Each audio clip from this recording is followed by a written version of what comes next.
que juntos vivemos, só existe tristeza e recordação. Momentos felizes que nós dois tivemos, hoje só me resta a desilusão.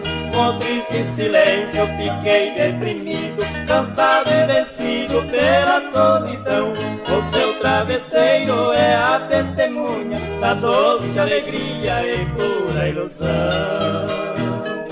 À noite sozinho neste quarto vago, às vezes afago com tudo que é seu. Sem um lenitivo pra acalmar meu pranto, hoje eu sinto quanto a dor me venceu. No grande vazio em que a dor me devora, justamente agora você me esqueceu.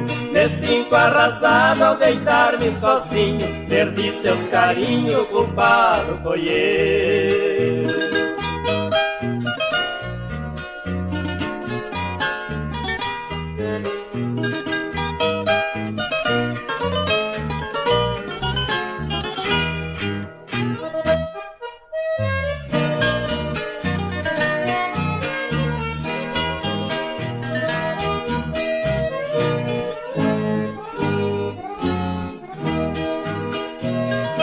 Aqui nesta casa que também é sua, tudo continua como foi outrora. Somente o que falta é você comigo, mas que por castigo daqui foi embora.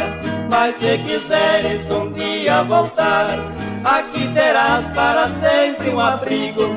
Saibas, meu anjo, que muito lhe quero, que tudo que tenho reparto contigo. Quase chorando entro em meu quarto, vejo seu retrato para adormecer.